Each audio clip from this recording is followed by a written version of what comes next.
Assalamualaikum warahmatullahi wabarakatuh. Selamat pagi, siang, sore, malam semuanya. Saya Nazwa Putri Seroja dengan NIM C1C023107 yang kali ini akan mempresentasikan materi mengenai akad ijarah dalam akuntansi syariah. Dalam mata kuliah akuntansi syariah dengan dosen pengampu Bapak Dr. Wirmi Eka Putra SEMSI dan Bapak Dr. Primadi Prasetyo MSAK. Baik, langsung saja masuk ke dalam materi. Yang pertama, pengertian akad ijarah. Secara istilah, ijarah adalah akad pemindahan hak manfaat atas suatu barang atau jasa dalam waktu tertentu, melalui pembayaran sewa atau upah tanpa diikuti perpindahan kepemilikan atas barang tersebut. Dengan demikian, yang berpindah dalam akad ijarah hanyalah hak manfaatnya, sedangkan kepemilikan barang tetap berada pada pihak yang menyewakan. Akad ijarah ini memiliki beberapa karakteristik, yaitu adanya pemindahan hak manfaat, adanya imbalan atau ujrah, adanya objek akad harus jelas, memiliki batas waktu tertentu, tidak memindahkan kepemilikan aset berdasarkan prinsip syariah.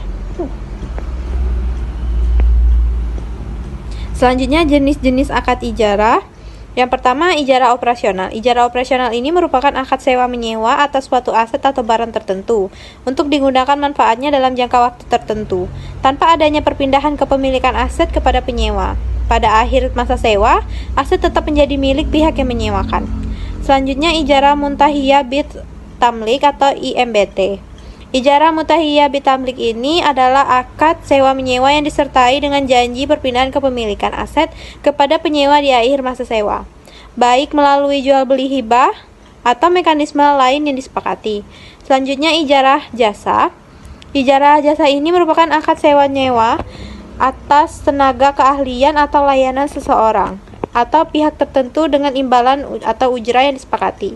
Dalam konteks ini, objek akad bukan barang, melainkan jasa atau pekerjaan yang diberikan kepada pihak tertentu kepada pihak lainnya. Selanjutnya, dasar syariah akad ijarah. Yang pertama dari Al-Quran, dalam Quran surah At-Talaq ayat 6. Kemudian mereka menyusukan anak-anakmu untukmu, maka berikanlah kepada mereka upahnya. Sedangkan dalam Quran surah Al-Baqarah ayat 233, dan jika kamu ingin anakmu disusukan oleh orang lain, maka tidak ada dosa bagimu apabila kamu memberikan pembayaran menurut yang patut. Selanjutnya, dasar dari hadis Rasulullah SAW bersabda, berikanlah upah kepada pekerja sebelum kering keringatnya. Hadis riwayat Ibnu Majah. Penjelasan makna hadis ini menekankan pentingnya keadilan dan ketetapan dalam pembayaran upah pada pekerja. Selanjutnya, dasar syariah akad ijarah yang lain, yaitu fatwa DSN MUI tentang ijarah. Dasar hukum ijarah dalam praktik keuangan syariah di Indonesia ini diperkuat oleh Dewan Syariah Nasional Majelis Ulama Indonesia melalui fatwa DSN MUI nomor 9/DSN MUI/4/2000 tentang pembiayaan ijarah.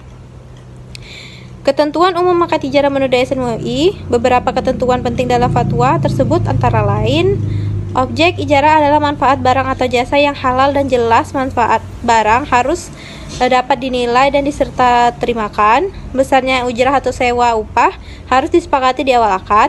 Jangka waktu sewa harus jelas dan disepakati. Perlakuan akuntansi akad ijarah berdasarkan PSAK ED 107. Pengakuannya, yang pertama, pengakuan atas aset ijarah. Aset ijarah ini diakui oleh pemilik sebagai aset tetap dalam laporan keuangan. Yang kedua, pengakuan pendapatan sewa atau ujrah. Pendapatan sewa diakui oleh lessor secara sistematis selama masa akad ijarah berlangsung. Pengukuran aset ijarah diukur sebesar biaya perolehan atau cost. Yang kedua, pengukuran beban penyusutan. Beban penyusutan dihitung berdasarkan nilai perolehan aset, umur manfaat ekonomis aset, dan nilai residu jika ada.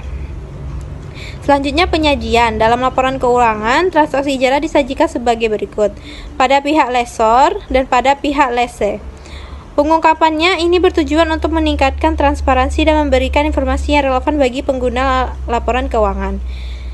Untuk jurnal akuntansi ijarah sendiri, yaitu jurnal saat perolehan aset oleh lessor, jurnal penerimaan ujrah atau sewa, dan jurnal penyusutan aset. Berikut ilustrasi kasus akad ijarah. PT Amanah Transport membutuhkan 1 unit mobil untuk kegiatan operasional perusahaan selama 12 bulan. Namun, perusahaan tidak memiliki dana yang cukup untuk membeli mobil secara tunai. Oleh karena itu, PT Amanah Transport melakukan akad ijarah dengan Bank Syariah XYZ.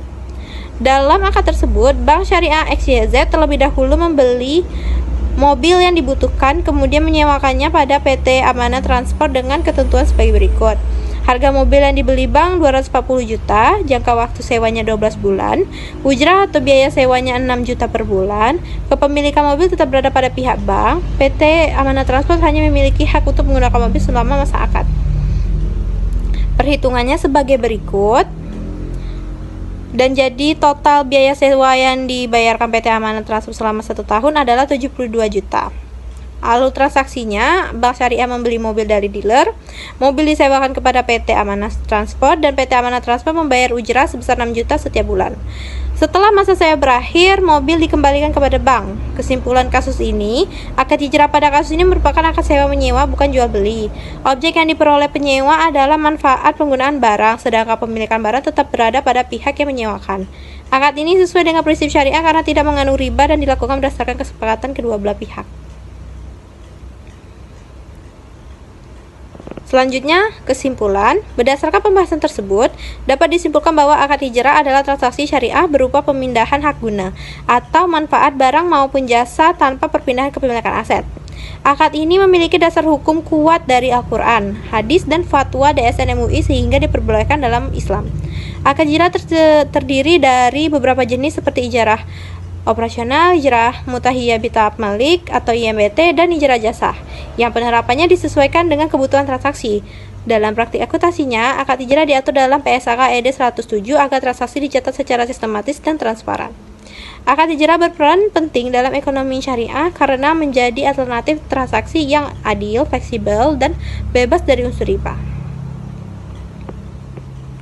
Baik, sekian materi yang dapat saya sampaikan. Salah dan kurangnya saya mohon maaf. Wassalamualaikum warahmatullahi wabarakatuh.